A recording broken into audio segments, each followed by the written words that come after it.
So hello everyone, I am Monika from IELTS 9। So इस video में मैं just IELTS reading tips and tricks की ही बात करने वाली हूँ, जो कि आप without reading too much in IELTS reading आप आंसर्स आराम से ढूंढ सकते हैं only with the help of keyword strategy.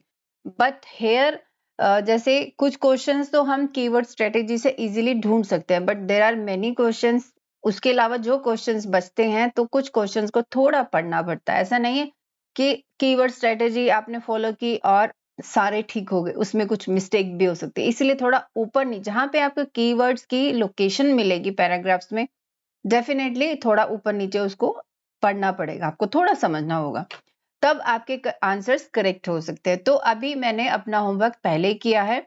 अभी आप देखो, इस रीडिंग का नाम है, सबसे पहले of course we have to read the title of the reading passage. ये कैम्ब्रिज 14 की रीडिंग है, ये मेरी रीडिंग नहीं है। मैं सिर्फ इतना बता रही हूँ कि आप इस रीडिंग को विदाउट रीडिंग टू मच, आप only basis on the basis of keyword strategy आप आंसर्स कैसे ज्यादा से ज्यादा करेक्ट ले सकते हैं। कॉन्सेप्ट ऑफ इंटेलिजेंस है, इंटेलिजेंस के बारे में, इसके टर्मिनेशन के बारे में बात हो रही है इस पैराग्राफ में। सो ऑफ कोर्स सभी बातें जो मिलकर, जो सारे जो अपना इस वीडियो को बनाने का जो मोटिव है, क्या है मोटिव, सो डेट कि हमें ये 9 बैंड स्कोर्स हमें रीडिंग में लाने हैं, इसीलिए ये वीडियो बनाई जा रही है, इसीलिए you are also watching this video. तो मैंने इसका टाइटल पढ़ा एंड ऑफ कोर्स इसका मीनिंग है इंटेलिजेंस के बारे में बात हो रही है।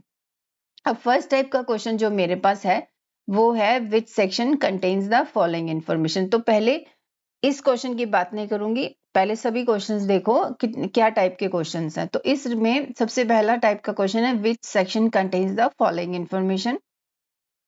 फिर है भाई यस नो नॉट गिवन, फिर है लिस्ट ऑफ थ्योरीज। ठीक है, मतलब कि हमें मैच करना है लिस्ट ऑफ थ्योरी, पर्सन का जो नेम है उसको हमने ये जो स्टेटमेंट्स दी हुई हैं उनके साथ मैच करना है। सबके सब मैं बता रही हूँ आपको, कीवर्ड स्ट्रेटेजी 70% आपकी हेल्प करती है अच्छे बैंड स्कोर्स लाने में। अभी इसमें भी एक वो है कि बहुत सारे लोग बोलते हैं कि पहले विच section contains the following information नहीं करना चाहिए। कोई बात नहीं, इसको लास्ट में कर लो, कोई इशू नहीं है। ठीक है, तो अब और फिर यस नो नॉट गिवन, जैसे अब फर्स्ट टाइप का क्वेश्चन कुछ भी हुआ, yes no not given questions या ट्रू फॉल्स नॉट गिवन अगर सेकंड लोकेशन पे हैं, तो हमेशा इसको फर्स्ट पैराग्राफ से ही ढूंढना शुरू करना। एक तो first reading tips and tricks ये हो गई, ठीक है। और अगर फर्स्ट लोकेशन पे है तो पहले पैराग्राफ में, लेकिन अगर सेकंड या थर्ड टाइप का लोकेशन पे है ये क्वेश्चन, तो भी हम फर्स्ट पैराग्राफ से ही इसको ढूंढेंगे। ठीक है, तो मैं सबसे पहले करूंगी विच section contains the following information. तो आप मुझसे पीडीएफ्स ले सकते हैं, जो भी अभी रिसेंट आइल्स एग्जाम हुए हैं इंडिया में, 24 के भी हैं, 2024 के भी है, 2025 के भी हैं, 2026 के भी हैं। You can get PDFs. So चलो शुरू करते हैं। Which section contains the following information. So इसके अंदर ये 3 इंफॉर्मेशन हमें दी है, तो हर पैराग्राफ को हमें इसका यही मतलब है कि ये इंफॉर्मेशन हमें किसी भी पैराग्राफ में मिल सकती है। ठीक है, तो पहले हम ये तीनों इंफॉर्मेशन पढ़ के जाएंगे, फिर वन बाय वन एक एक पैराग्राफ को पढ़ेंगे। जब हम एक एक पैराग्राफ को पढ़ते जाएंगे तो यहाँ पे जो जो इंपॉर्टेंट थिंग्स अपने पढ़ने में आते हैं रास्ते में, तो we will highlight the things. वो हाईलाइटिंग हमें नेक्स्ट टाइप के क्वेश्चन, जो उससे भी नेक्स्ट थर्ड टाइप का क्वेश्चन, उसमें हमें बहुत ईजी हो जाएगा। अभी चलते हैं। सो फर्स्ट क्वेश्चन कहता है information about how non scientist assumptions about intelligence influence their behaviour towards other. तो एक कोई इंफॉर्मेशन है about how non scientist assumptions। अब यहाँ ध्यान देने वाली बात क्या है, नॉन साइंटिस्ट, मतलब यहाँ साइंटिस्ट रिसर्चर्स की बात नहीं है। नॉन साइंटिस्ट, नॉन साइंटिस्ट कौन होते हैं, जो कॉमन पीपल होते हैं, कॉमन जो लोग होते हैं वो नॉन साइंटिस्ट हो गए। ठीक है, उनकी अजम्पशन है कि इंटेलिजेंस जो है इन्फ्लुएंस करता है उनके बिहेवियर को टुवर्ड्स अदर। ऑफ कोर्स जो पढ़ा लिखा होगा वो और जो जिसकी नॉलेज होगी उसका बिहेवियर दूसरों के प्रति थोड़ा अलग से होगा, मतलब बेटर ही होगा आई थिंक। एंड सेकंड है, तो मैंने ये वर्ड्स जो हैं इसको हाईलाइट किया है। मैं अब पैराग्राफ को पढ़ते हुए सिर्फ इन्हीं वर्ड्स को ध्यान रखूंगी। ठीक है, सेकंड है reference to lack of clarity. Lack of clarity over the definition of intelligence. Definition of intelligence, concept of intelligence इसका नाम है। जब डेफिनेशन के बारे में, टॉपिक की डेफिनेशन या तो पहले पैराग्राफ में मिलेगी या सेकंड नंबर पैराग्राफ में मिलेगी, और रेफरेंस टू लैक ऑफ, जहां पे lack of clarity over the definition of intelligence होगा, मींस एक राइटर कुछ कह रहा है, दूसरा राइटर कुछ और कह रहा है, मतलब वहां लैक ऑफ क्लैरिटी नहीं है।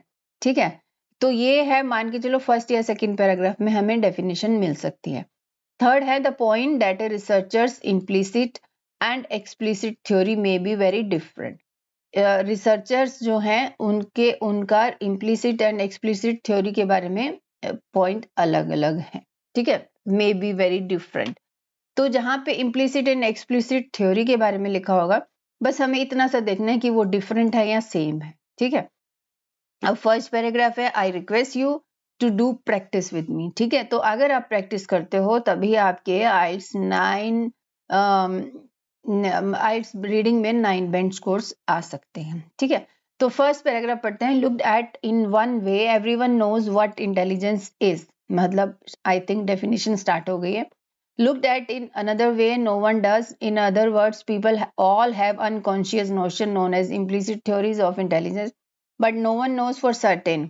Means कोई certainty नहीं है, कोई एक व्यू नहीं है इस डेफिनेशन के बारे में. What it actually is, this chapter addresses how people conceptualize the intelligence.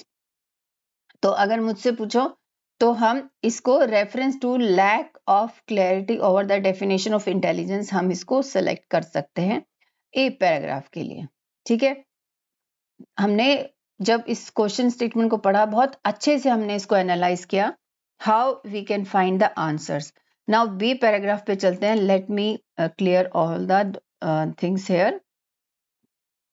Left, so आप ये समझ के चलो कि आपकी मैं कंप्यूटर बेस्ड आइल्स की प्रैक्टिस करवा रही हूँ, मेरे साथ साथ प्रैक्टिस करो, definitely it will be beneficial. So अब बी नंबर पैराग्राफ में, implicit theories of intelligence drive the way in which people perceive, see this, perceive, people perceive is assumption somewhere, and these are non-scientists. Okay, information about ये implicit theories of intelligence drive the way in which people perceive and evaluate. ठीक है, थोड़ा इसको मैं करती हूँ अभी। evaluate their own intelligence and that of others। देखो इंटेलिजेंस के बारे में, लेकिन हमें intelligence influence behaviour towards other थोड़ा और देखना है। To better understand the judgments people make about their own and others' ability, it is used to learn about people's implicit theory. For example, parents' implicit theory of children language development. अच्छा, यह language development के बारे में बात हो रही है। तो यहाँ ये जो लाइन है इसको थोड़ा ध्यान से पढ़ते हैं। देयर ऑन इंटेलिजेंस, अपने इंटेलिजेंस को इवेलुएट करते हैं, and that of others. Information about how non-scientist assumptions about intelligence influence their behavior towards other। तो यहाँ जो लोगों की जजमेंट करते हैं कपड़े देख के, उनकी लैंग्वेज देख के, ये सब, तो ये वही बात हो रही है नंबर 1 क्वेश्चन की, तो हम यहाँ बी नंबर सेलेक्ट कर सकते हैं। अब चलते हैं नेक्स्ट क्वेश्चन पे, मैं इसको क्लियर कर देती हूँ, नेक्स्ट पैराग्राफ, सॉरी। तो अब नेक्स्ट पैराग्राफ की बात कर लेते हैं। सी नंबर पैराग्राफ आ गया है अपना, let's read it. Second, the implicit theory of scientific investigation ultimately give rise to their explicit theory. Thus, it is useful to find out what explicit theories are. Implicit theories provide a framework that is useful in defining the general scope of a phenomenon, especially a not well understood phenomenon. These implicit theories can suggest what aspects of phenomenon. So here यहाँ पे implicit theory की ही बात हो रही है कि scientific investigation हुई तो लास्ट में एक्सप्लिसिट थ्योरी का भी राइज हुआ। Explicit is clear, implicit is कि अंदर ही अंदर जो बातचीत चल रही है वो इम्प्लिसिट। तो this is the difference between explicit and implicit. So third D paragraph I am reading. Implicit theories can be useful when an investigator suspects that existing explicit the theories are wrong or misleading। देखो यहाँ इनमें comparison आ गया। Implicit theories useful भी हो सकती हैं जब investigators suspect करता है that existing explicit theories are wrong or misleading. अगर मतलब ये कंपैरिजन चल रहा है, अगर कोई इन्वेस्टिगेटर सस्पेक्ट करता है एक्सप्लिसिट थ्योरी को, तो वो इम्प्लिसिट थ्योरीज उस टाइम यूजफुल होती हैं। तो पूरा इन्होंने वो बताया है। तो यहाँ पे ये दोनों वर्ड्स हैं एंड इनका थोड़ा कंपैरिजन भी हो रहा है, तो इसको हम सेलेक्ट करेंगे third number. The point that A researchers implicit, yes, तो ये हमने तीनों क्वेश्चंस कर लिए हैं, ए से लेकर डी पैराग्राफ तक मिले। बट इन एवरी रीडिंग ऐसा नहीं होता है कि हमें 3 पैराग्राफ या 4 पैराग्राफ पढ़ के हमें which section contains the following information मिल जाते हैं।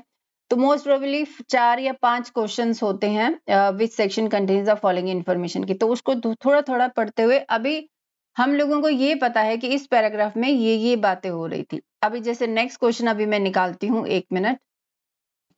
इस पैराग्राफ पे मुझे इस सी में डी में कहीं पे मुझे स्कूल एजुकेशन रिलेटेड चीजें नहीं मिली, बट मैंने जब इस पैराग्राफ को पढ़ा तो यहाँ पे you can see for example expectations for children, ये देखो एक्सपेक्टेशन वर्ड भी है, who participate in western style schooling are almost certain to a different from those for children who do not participate in such school. Expectation यहाँ पे भी है। Finally, understanding implicit theories of intelligence can help elucidate developmental and cross-cultural differences. As mentioned earlier, people have expectation for intellectual performance that differ for children of different ages. What children should gain from education are universal. People have expectation for intellectual performance that differ for children of different ages. How these expectations differ is in part of